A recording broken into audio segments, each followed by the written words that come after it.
Yeah, welcome to the Earthly webinar. This is episode 10. You can catch up on the rest of our webinars. They're all on our website in our resources section, and there's a pretty broad range of topics on there, from ecosystem specific things to developments within the industry, within nature-based solutions or the voluntary carbon market. And today we're going to be focusing on a report that we did throughout this year that's looked at the co-benefits of projects, so those kind of benefits to projects beyond just carbon removal. Not only which out of those do companies who are buying carbon credits or who are supporting these projects find valuable, but what do actually their customers or the kind of consumer end of things find the most important or the most engaging, or think that we should be prioritizing.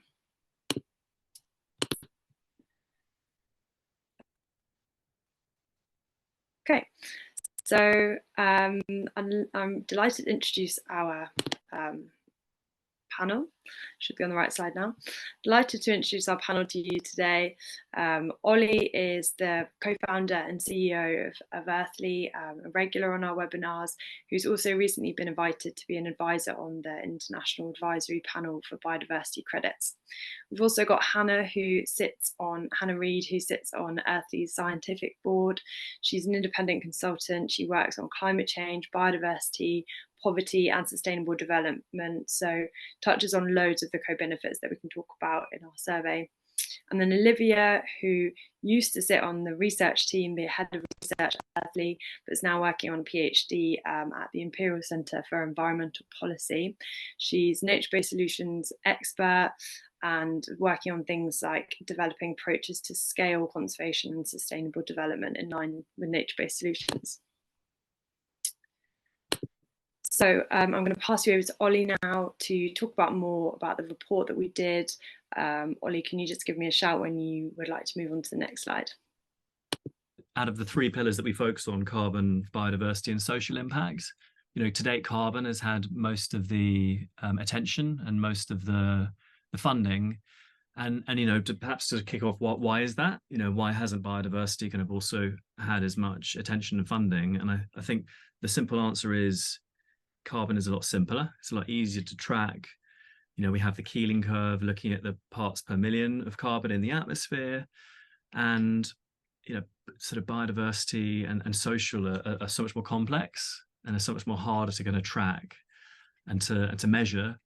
So I think that's probably the primary reason is carbon is a much simpler metric, and and I think typically climate has been the area that's had most of the attention, most of the research over the last sort of few decades. And it's really only in the last few years that we've seen biodiversity getting more mainstream attention, and and we can sort of talk more about the sort of knock-on effects of that. But yeah, that would be my kind of my thoughts around why carbon is been the focus for so long. And do you think that was kind of what drove the motivation for us to do this report? I think just to highlight that there's demand beyond carbon for sure, and with our assessment, we look at 106 data points, a third of carbon, a third of biodiversity, and a third of social impacts. And so we give a holistic view of projects, and I think because a third of the assessment is around biodiversity, it's really put us in a good position looking now at biodiversity credits for the compliance market and the voluntary market. And I'm not sure how many others out there are scoring and screening and actually putting metrics behind biodiversity and social impact. So I think excited that we've been able to kind of push the kind of innovation and push the boundaries in those areas as well at Earthly. Does the way that assessment split up allow Earthly to give equal weighting to all those 106 data points, or how do you kind of split that? Yeah, so there is some weighting to some points. So we've spent 2.5 years developing the assessment with the research team and with support of our scientific board. And essentially, we look at the evidence that can be provided around those 106 quality indicators, a third carbon, third people, third biodiversity, and then we look at our confidence in the evidence. So there is weighting in there. to try and like pull out those more important sort of elements. So you can actually see in this spider diagram the darker pillars are slightly higher weighted than the lighter pillars. Of course, in that spider diagram, there was only a selection of some of the key indicators rather than the full 106. What kind of co-benefits are seen in these nature-based projects? And actually, maybe if we go back a step, what does a co-benefit mean?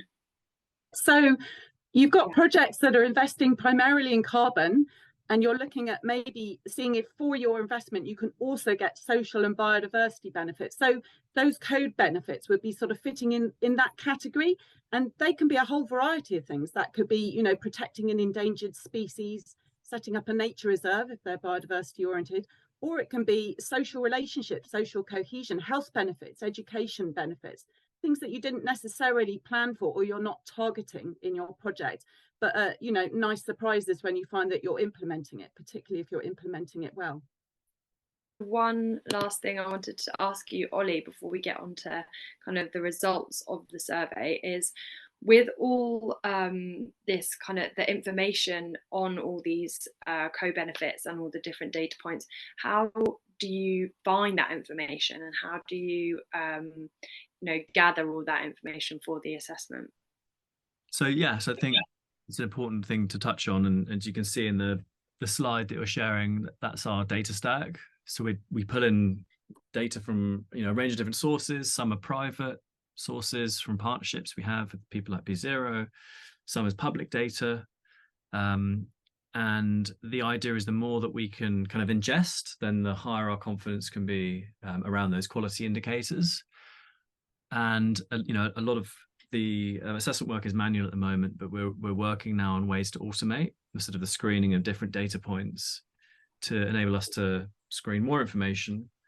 And looking to the future, we're now looking at things like climate risk, aware that temperature and weather conditions are due to most likely to change over the coming years and decades, and actually just looking then at how that affects the risks around certain regions and certain ecosystems and interventions, and sort of feeding that in. But yeah, that's the more data that we can get, the better, to help us kind of cross-reference and understand the status of a specific nature-based project. Yeah, great. It's also worth just shouting out to the independent science board that Earthly have worked with to kind of put that assessment together. But let's move on to the survey, because I'm aware that time's kind of cracking on. So this is kind of the first thing that we've picked out from the survey about the results, and it's maybe kind of the headline takeaway that 80% of people think that carbon, biodiversity and people should all be prioritised equally in nature-based projects. So it's great news, music to our ears.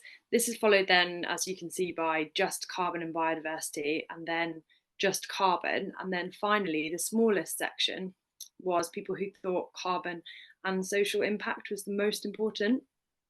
So maybe just, Ollie, a question to you, as you kind of mentioned that that biodiversity is maybe kind of getting its upcoming moment with things like biodiversity credits, and these survey results show that it's kind of well understood that all three pillars are interlinked. Why do we think that carbon so far has received the bulk of kind of the funding, the media attention, that sort of thing? Yeah, I think as we kind of touched on earlier, it's a simpler thing to understand. It's one metric, and I think a lot of the challenges that we face, the complexities of the world that we're in, and typically, yeah, the Keeling curve, the parts per million, it's been something that we've tracked for many decades now, and yeah, very much it's a simpler thing to understand and to measure and to mitigate compared to the social and the biodiversity. If you look again at this table or this chart, the results suggest that 13.5% of people didn't see the social elements as equally as important as carbon and biodiversity. A question for Hannah: why do you think this might be? And why would nature-based projects be making a mistake if they didn't focus on local communities and indigenous communities as well? Thanks, Jenny. So I think perhaps the reason why the social side of things wasn't quite as highly prioritized is because for a lot of people in developed countries like the UK where I live, is this isn't really a huge priority. I'm not experiencing any particular disasters related to floods and storms. It's people in developing countries who are really experiencing those problems. So if the problem's not on your doorstep, it's not, you know, right there banging on the door, then it feels like less of a priority. And certainly when the Rio Conventions were started in 1992, those are the key UN conventions addressing climate change, biodiversity loss and desertification. They all had a really strong environmental focus rather than a social focus. So I think that you still see that mentality today, this focus on all of these issues as an environmental issue rather than a focus issue, rather than a social issue. But for me, that's a really big mistake, and that comes on to your second question. Why do we need to, you know, look at the social side of things and not forget it, particularly when you're looking at Indigenous and local communities? So firstly, one of the main reasons why we cannot ignore local communities and Indigenous people is they are bearing the brunt of these climate change impacts. So there's a real moral obligation to help them. They are at the front lines. We need to help them. There's a moral obligation that we need to do something about that. But also they are part of the solution. So 50% of the world's land is held by Indigenous people and local communities. 25% of above ground carbon in world's tropical rainforests is on land held by Indigenous communities. And for example, in the Amazon, deforestation rates are 50% lower on land that is securely held by Indigenous communities. So if you think, you know, all that carbon is in the hands of Indigenous and local communities, we cannot afford not to bring them into any solutions that we're proposing. It's not possible. And secondly, they have got a lot of those solutions. For many years, I ran what was called the Community-Based Adaptation Conference series. And every year I was just amazed by the ingenious solutions that local communities all around the world were coming up with to address climate change impacts like droughts and storms. One of my favorite one, which I want to just share briefly with you, was the Indigenous owned potato park in the Cusco region of Peru. So potatoes are a really important world crop. And in this Indigenous owned park, they've got 1,300 different varieties of potatoes. Can you imagine the genetic diversity there and the traditional knowledge that, you know, potentially we could tap into to help us all adapt with a changing climate? Potatoes are suffering from weevils, from blights, and a lot of this knowledge and genetic material for coping with that in a changing climate is in the Cusco region in Peru, in this Indigenous owned potato park. So lots of good reasons for not excluding local people. They've got the solutions, and really a lot of the carbon is on their land. Brilliant. Thank you, Hannah. A potato for everyone there, I think. Let's dig into some of the more specific co-benefits. You can see a selection of them here. So as we've kind of touched upon, in terms of prioritising specific co-benefits, biodiversity actually featured higher on the list after carbon removal. So I was wondering if we could dig into this. What do you think it would be? Do you think that's because biodiversity is sometimes more engaging? Is it more visual? Is it more sort of exotic than something like carbon, which is hard to visualize or kind of imagine on people on the consumer end? Olivia, what do you think? Could you give some examples of carbon removal projects that are benefiting biodiversity as well? Yeah, I mean, so there has been this massive growth and attention on biodiversity and recognizing that it kind of underpins carbon, particularly when you're thinking about nature-based carbon projects.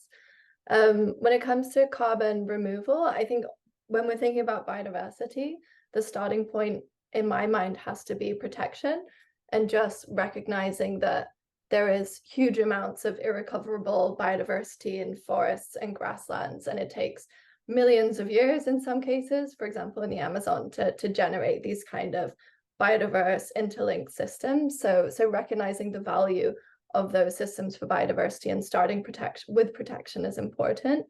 But obviously there's so much that can be done in terms of carbon removal projects and reversing land degradation and starting to build back some of the foundation, which includes things like soil health, which then supports a whole range of biodiversity on land, for example.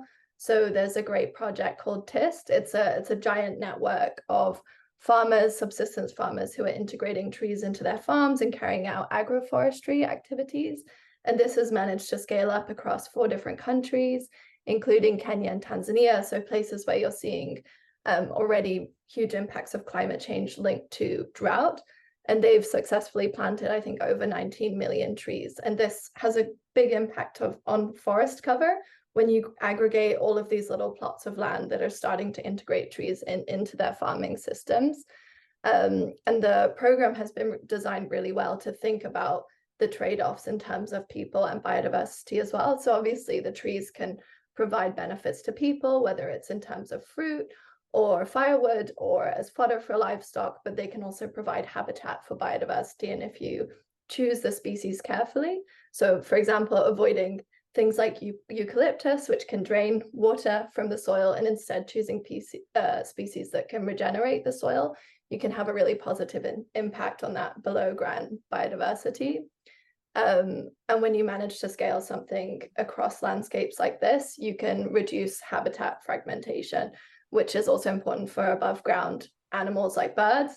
So they're able to kind of move through the landscape more easily, find food, find mates, and you support much healthier populations of animals, even across farming lands. So those are really great biodiversity impacts of carbon removal projects linked to trees. I think there's also, we're seeing other positive biodiversity impacts for newer carbon removal ideas like seaweed farming.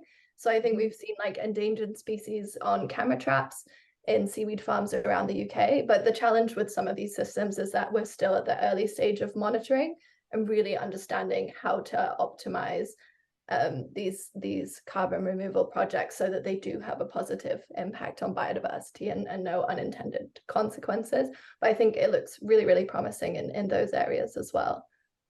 Yeah. Yeah, Hannah, did you have anything to add on that? I know that you mentioned that how brilliant the forest projects can be for biodiversity.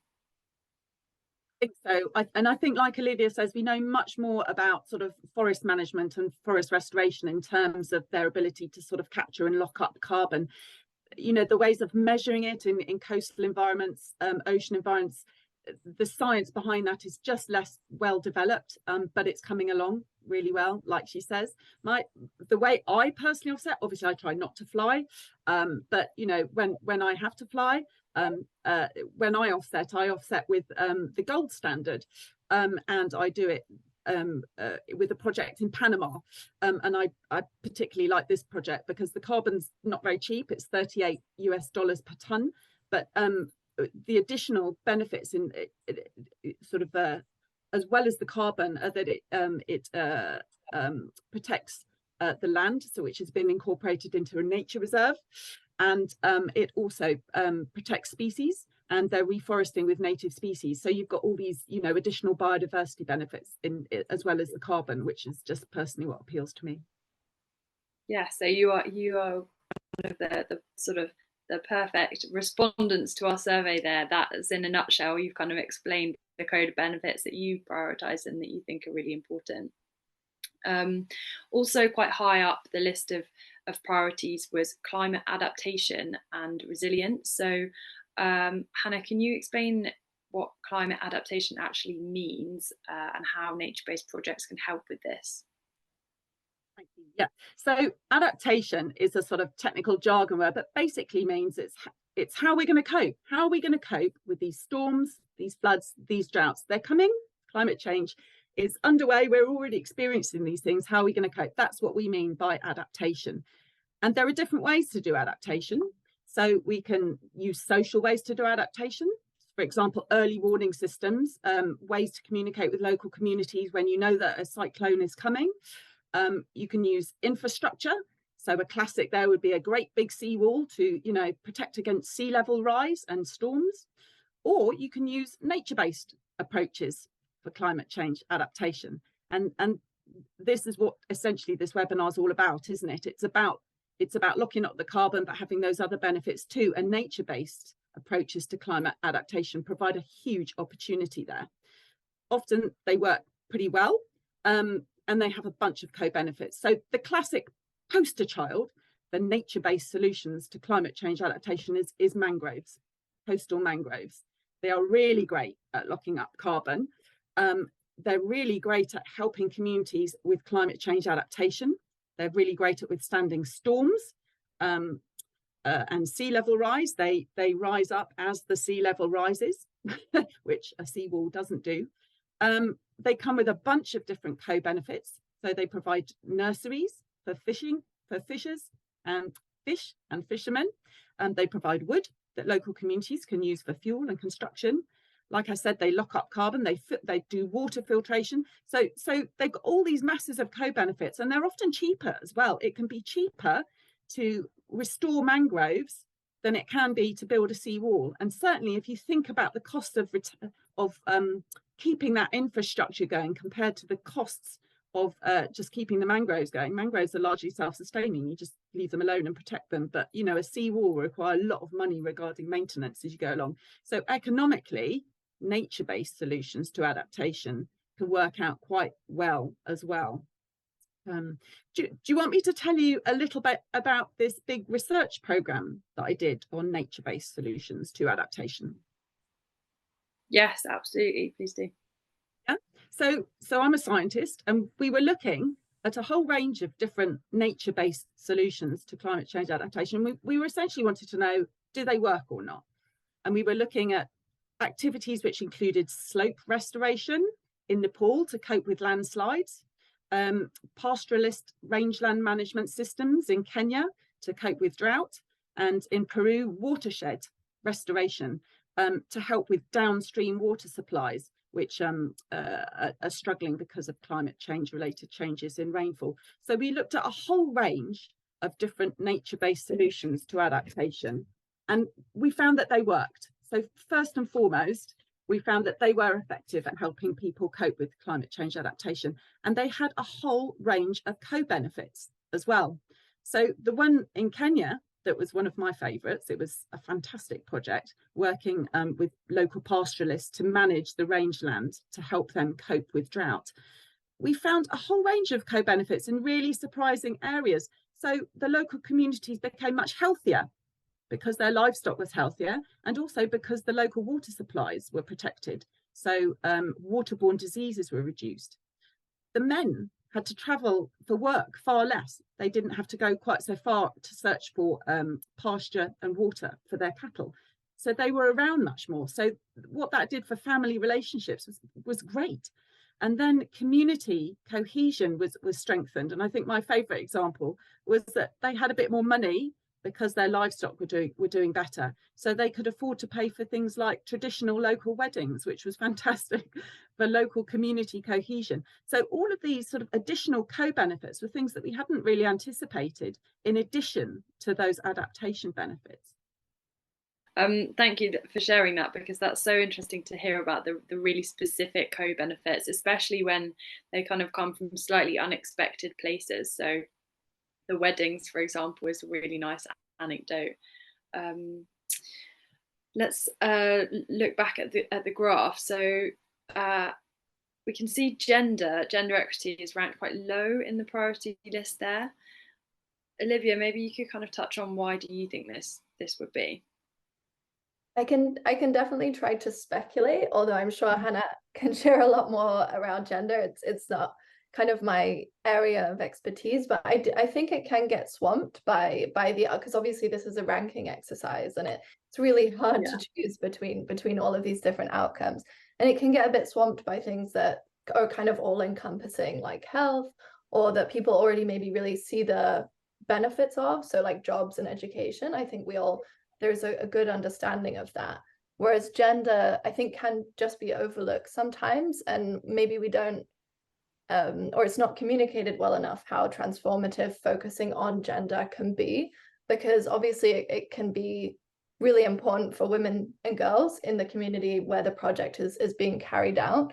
But we've also seen research showing that if you do have women as managers in a project, or make sure the project has been designed with them, you can have all sorts of ripple effects on other outcomes, whether that's how equitably the carbon revenue or benefits are being shared within communities, or even just how well the conservation action is being carried out. I think this has been shown in a couple of projects across Tanzania, Peru, and Indonesia. So yeah, there's a great report that talks about this, but I love this idea that working with women can really result in these kind of ripple effects across all the other outcomes. Yeah. Hannah, you've kind of touched upon it in talking about how the men in the communities that you studied had more time to be at home with the families. Maybe you could just elaborate on maybe how good projects can sort of help build in gender equality, but also how communities who do have better gender equality bring about better results for those projects. Thank you. I mean, just really to build on what Olivia said, that the main thing is to include women. If you include women in planning projects, you will get a better result. That's the main lesson here. And if I can provide just one specific example, I think this was the one that really opened my eyes to the fact that women experience risks differently. It was when a cyclone hit Bangladesh in 1991.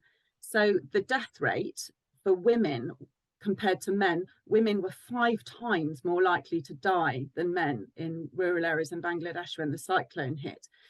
And when they drilled into this, the reasons was that women found it difficult to move around unaccompanied. That wasn't socially acceptable. So for them to go to the cyclone shelter on their own when they were warned, that was difficult for them.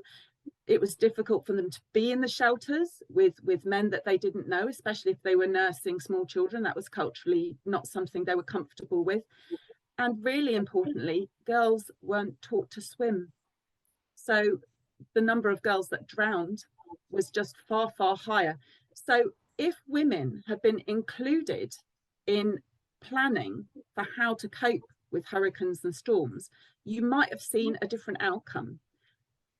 What the investments were in were early warning systems and cyclone shelters, but systems that worked with women instead, they would channel investments differently. So they would perhaps invest in raising platforms within the homestead and raising homestead themselves so that women could stay at home where they would feel safe. And a lot of the important household possessions, including their children, could be on these raised platforms. And obviously, importantly, teaching little girls to swim. So, 2 very different adaptation responses to coping with climate change related hurricanes.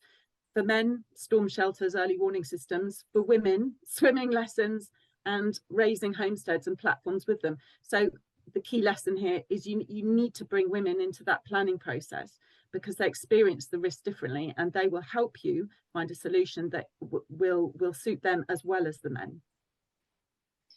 That is fascinating, thank you. And I think we probably think of adaptations as more building physical things or putting kind of processes in place, but I've never really thought of adaptations as skills and teaching people new skills to cope with a changing climate. So it's really interesting. Moving on to the next section of the report now, and this one was definitely challenging to think about and kind of changed our, it diverted from our assumptions. So here in the biodiversity and regeneration section, we gave 3 options as to what people thought would be the priority, and improvement of soil health actually came out above endangered species and also areas of land protected. It's one that's kind of got us scratching our heads. Ollie, maybe you could speculate, why do you think that people are or seem to be realizing the importance of the health of our soils? I think the first thing that I'm aware of over the last few years, there's been a real increase in public awareness. I think we've seen films and documentaries like Kiss the Ground and Biggest Little Farm and Fantastic Fungi, and people understand soil degradation can lead to reduced crop yields and food insecurity, and so like regenerative farming and soil has really, I think, pushed awareness to the mass market, and also like people now understand the critical role that soil plays with regards to carbon sequestration, and the fact that healthy soils can store carbon and help mitigate the effects of climate change, while poor soil health can do the opposite and actually contribute to greenhouse gas emissions. So I think people understand the importance of soil for all nature-based solutions. And going back to the biodiversity piece, we were talking about the benefits of soils for organisms and promoting biodiversity, which is of course crucial for ecological resilience and agricultural productivity. So yeah, I think those are a few reasons why we've seen that come up top. Yeah, Olivia, you're nodding. Do you have anything to add? I mean, I think Ollie covered it really well. I know that, or at least from what I see, businesses do still tend to communicate, particularly linked to their investments in carbon projects. They tend to communicate around endangered species and areas of land. So I think it's maybe it's just really exciting to see that consumers in general maybe would also appreciate seeing more information around soil health, and that could be an opportunity that businesses could leverage to communicate more about that in the projects that they invest in. I think it's really, there's been a massive movement and some amazing alliances of farmers and experts and businesses that have really driven and pushed this forward, from like regenerative organic certifications back in 2017 to now you have big companies like Unilever and Nestle that do have regenerative commitments, even if there is still some debate about what it really means to be regenerative, what can be called regenerative, and what regenerative practices involve. But in all cases, it's about soil health and soil fertility. But yeah, it's really expanded, and I think it's really exciting. Yeah, definitely. I think from our perspective, we were surprised that soil, it's not quite as glamorous or exotic as endangered species, certainly not as cute. So we're glad to see that people are engaged, and maybe, I suppose, people can relate to it more than some of the endangered species that sustainability and conservation work traditionally has as their kind of hero species. So looking at the next section, this is kind of when we asked the respondents about the projects themselves that businesses are selecting and choosing to support. What should they be prioritising in those projects? So we're stepping away from co-benefits and we're looking at the carbon removal projects themselves. We expected the location of carbon removal projects to be important to consumers because it's something that our clients at Earthly were often looking for. They're commonly looking for projects to support that are as close to them as possible or UK based. So we were quite surprised to see that it was actually at the bottom of the list.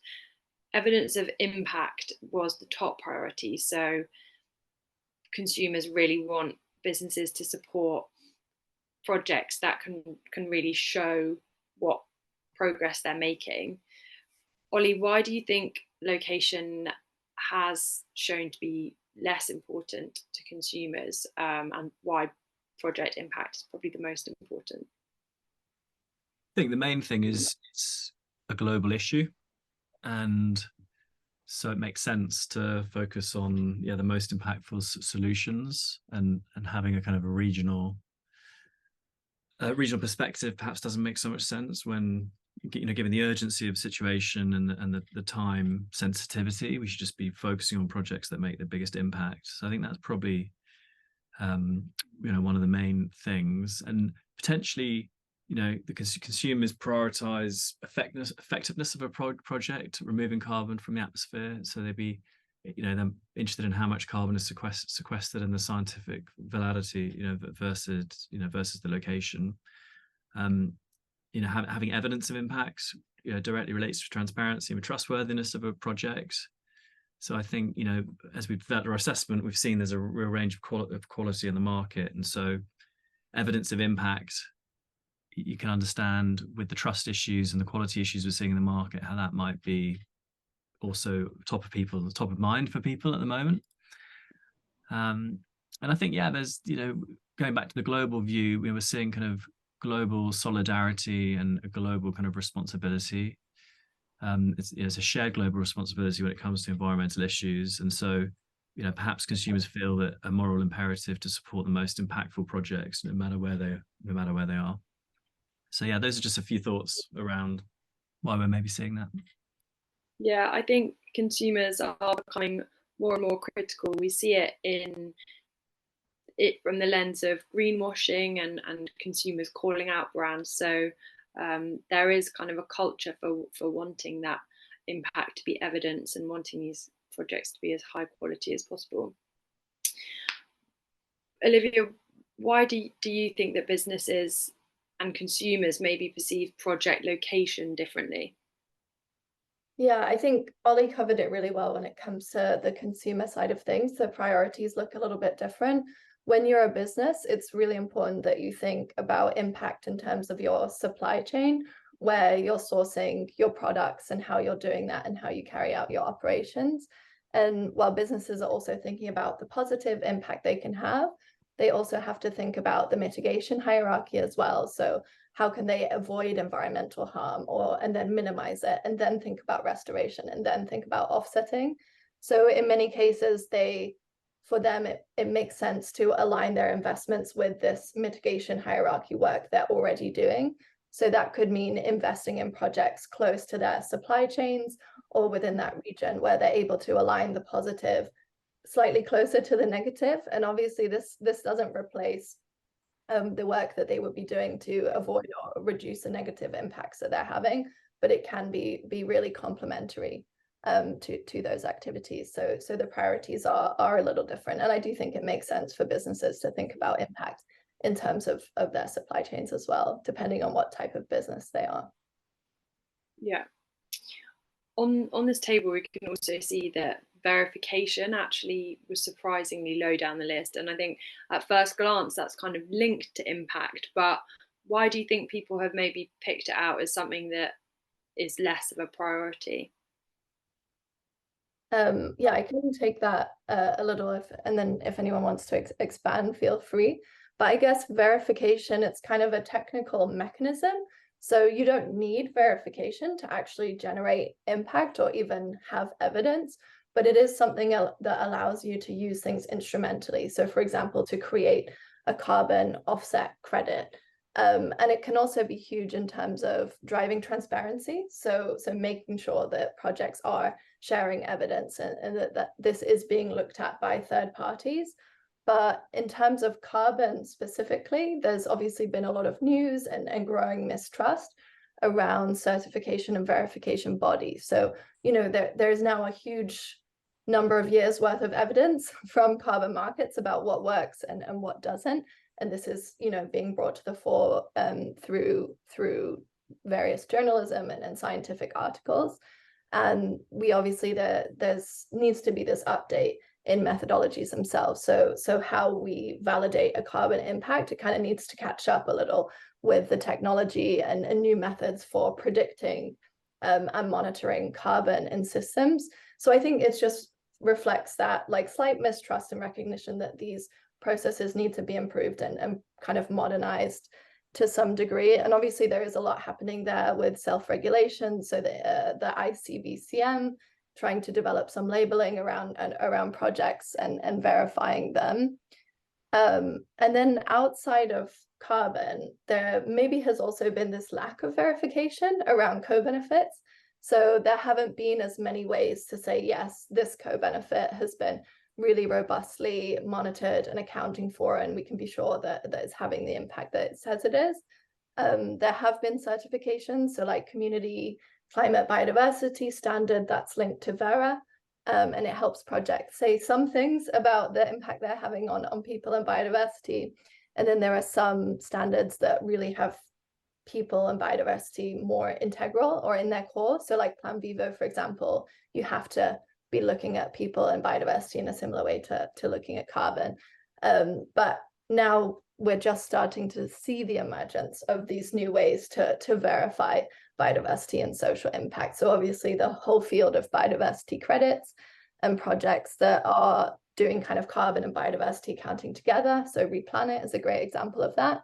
And even in the social side, so there's a W+ women empowerment credit that can be integrated into a carbon project. And it just makes sure you are having that deeper level of scrutiny in how things beyond carbon are being delivered as well. But I don't think those are quite as salient as verification in the carbon context just yet.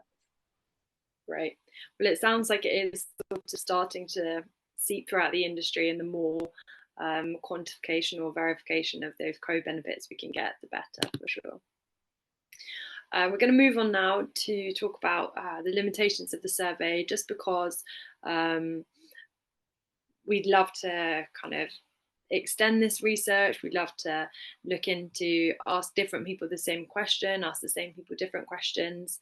And you can see here that our survey, it was global and it covered a lot of different age ranges, but obviously there are some areas where we had some sort of demographics, so we had more age groups or more locations than others. So while we distributed the survey as kind of widely as possible, over 75% of respondents were under the age of 44. Ollie, do you think that the results would have differed if we had an older or even majority, even younger demographic? So it's a really hard question to answer, but you know, that we do see that there are different approaches and different you know, younger generations, older generations care about slightly different things. So potentially there might have been slightly different priorities. You know, what we've seen is older demographics, you know, like to support more local projects due to a sort of stronger sense of community, or the desire to see the benefits of their contributions sort of in their own regions. There may have been more of a, you know, less of a global, more of a local. We also find like risk tolerance to, like, you know, typically younger respondents might, you know, more open to innovation risks, high reward projects, while older respondents might have preferred more established, you know, proven methods and projects. I think, you know, we see different views on climate change as well, like, or very much there is kind of a consensus across different age groups is emerging, but, you know, there are kind of generational differences in the understanding and perception of climate change, and again, how much importance is placed on immediate local actions versus long-term global strategies. And I think, you know, there's perhaps different trust, you know, just generational differences, the level of trust in organizations that can carry out these projects, with older demographics maybe preferring projects they can see and visit. But it's very difficult to, you know, predict how things might have looked. But I'd love to explore how we can, you know, get the survey distributed to a wider range of ages for the next one that we do. Yes, definitely. We've actually got a few takeaways that we managed to pull out about the purchasing behaviour of the older and younger generations, but that's coming up in the next slide. Hannah, our survey was worldwide, but as you can kind of see here, the majority of the respondents were from countries kind of global north. How do you think the results would have differed with more respondents from the south? I expect you're going to kind of refer back to what we were talking about earlier with the social side of things. How did you know? Yes, absolutely. So I think for developing countries, those social aspects of climate change are really important. They're at the front lines. They're the ones having to, you know, suffer the costs and deal with the impacts of floods, storms, drought, much more than people in industrialized countries who have those social safety nets and options. So even when we, you know, a storm does hit, we've got insurance, we've got relatives we can stay with, we've got things that we can do that a lot of people in developing countries, they don't have access to those kinds of social support systems and options. So I think if you ask people from developing countries where their priorities would be, it would be a lot more on the social side. they're also leading a lot of the solutions. So flood management in Bangladesh, opportunities in Africa to sort of find new ways of doing agriculture which are climate change resilient. You know, a lot of this stuff is coming out of these poorer countries, and again, those are really sort of social issues rather than environmental issues.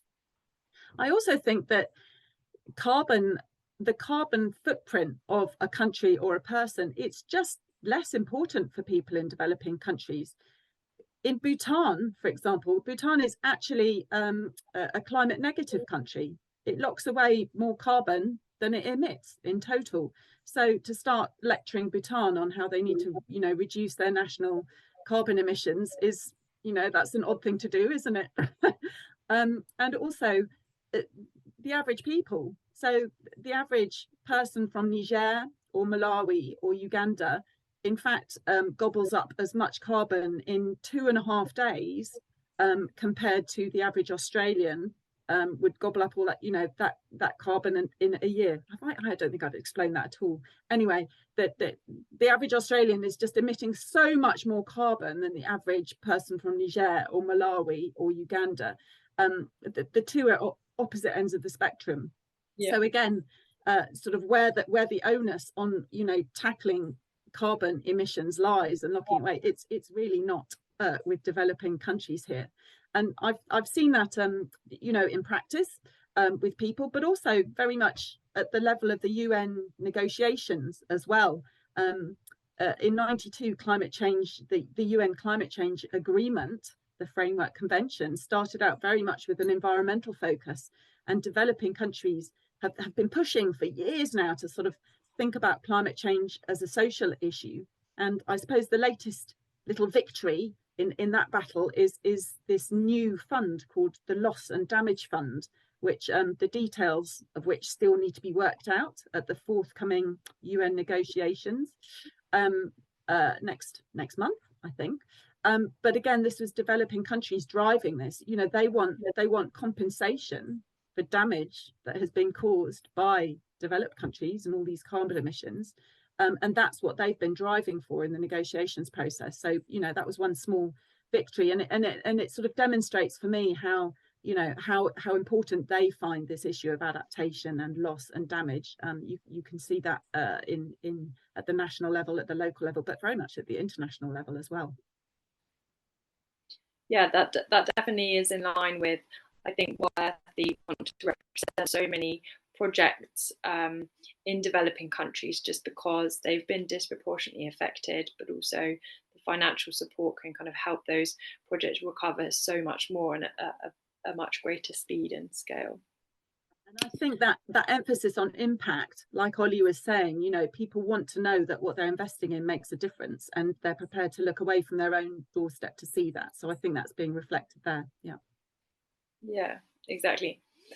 I don't have a graphic for this one, but this is the data that I just touched on, and Ollie's point earlier.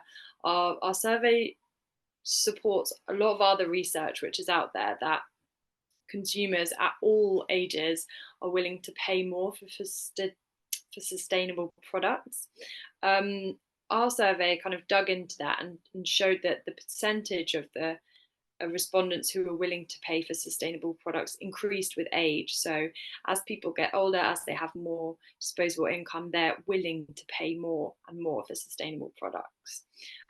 We kind of found that this was an interesting data point because a lot of the time it's assumed that it's the younger generation that care more about sustainability.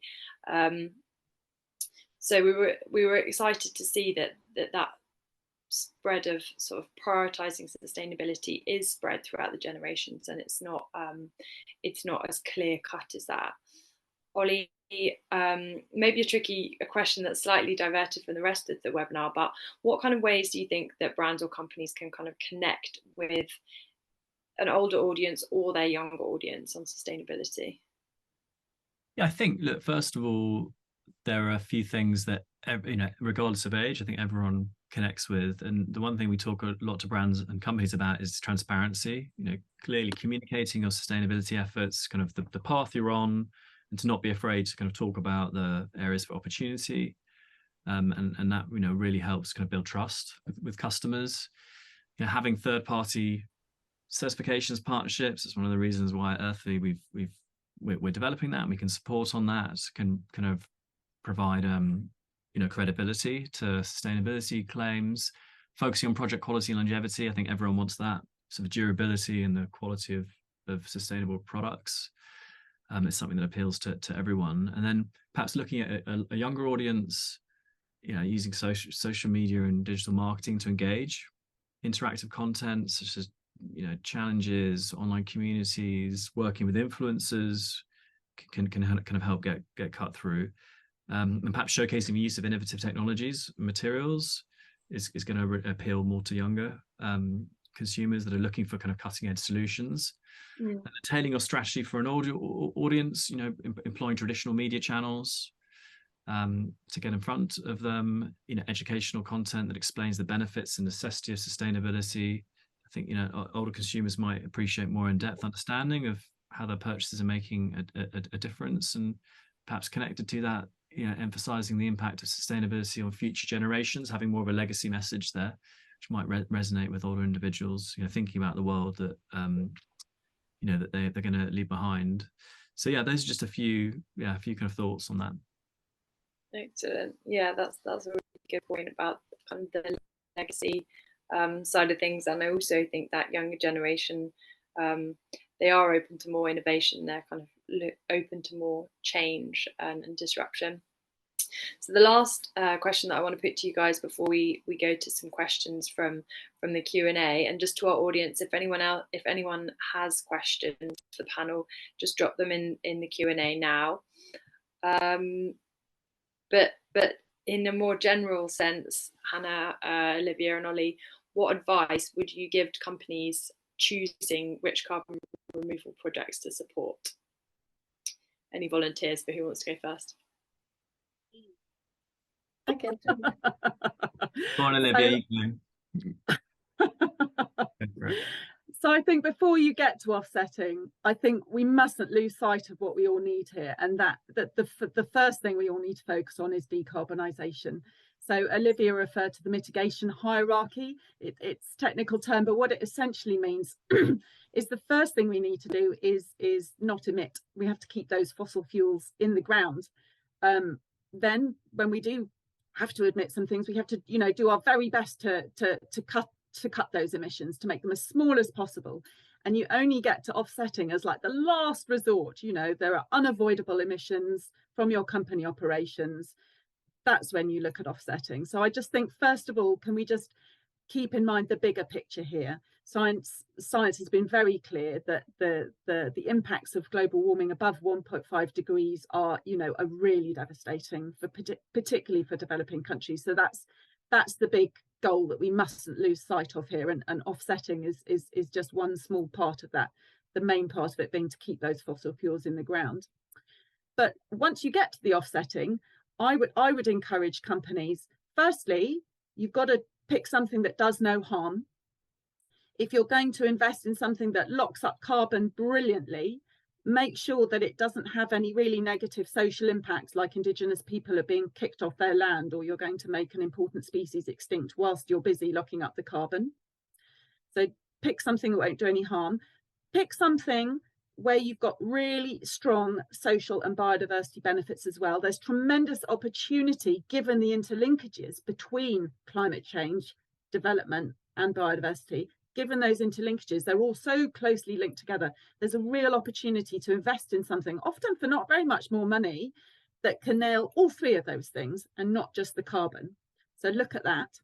And then the last thing I would say is check the science. There's a lot of nonsense out there. Check that the things that you're investing in actually are verified and aren't just pie in the sky stories about how, that somebody's made up. But they're not verified, and they don't have a scientific evidence base to support them. Thank you. I completely agree with everything you've said, Hannah. And nature is underfunded. So I think one of the things that we're excited about Earthly, is helping companies going, who are already reducing or low impact, actually, contributing more to nature, going beyond net zero, having a net positive impact on the environment, and almost becoming a regenerative business, and then using that as a competitive differentiator, you know, to grow their business. And I think, yeah, that's something that you know, I'm really excited to be supporting. We've obviously developed our assessment to look at the effectiveness across those areas, and we only work with projects that meet minimum standards. But I think the other thing that's important is finding projects that align with your company values. So it's a much more authentic partnership. So I think that for customers and for team members, yeah, having that kind of value alignment is important.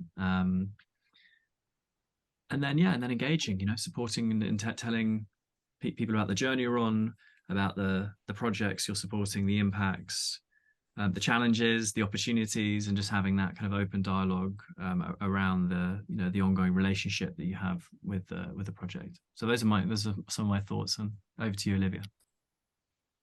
Yeah, Olivia, did they leave any advice to you? Or they've given some very good advice. So if there's anything left for you to share. I mean, I do agree with everything that they've said, and particularly around, I think there is this tension around aligning the impacts with your values and being selective in the types of projects you support. But maybe from my own work that looks at how you can scale successful conservation initiatives over time so they're really resilient and persistent, but also are able to, you know, reach the scale of impact that we need globally as a global community. If you are able to find projects that both align with your values, but also align with the values of those local people in that place, like this is really shown to be very important for a project to really be successful. And I think some of what Hannah has spoken about is reflected in that as well, making sure the project is appropriate to the local challenges that people are facing. And one of the great ways to try and figure out if a project has been designed in a locally relevant and locally impactful way is to look at who has been in the decision-making groups or in the management of the project. How have the project outcomes and benefits and activities been decided? And has it included everyone who will be impacted by those activities? Because those are the projects that are going to kind of survive in the long term and achieve the type of impact we want to have. Thanks, Olivia. We are at time, and I've got a couple of questions through, but I think what we can do is, if you do have any questions, just email them through to community@earthly.org, and we can kind of get the panel to reply directly to people. Thank you so much for tuning in if you did. We're going to make the video recording available, and I'll send around the link to everyone. So if you couldn't stay for the whole thing or missed it, thanks again, panel. It was really interesting talking to you. There's so much more we could have covered in the report, but obviously trying to keep it within an hour. Really appreciate it. Thanks, everyone.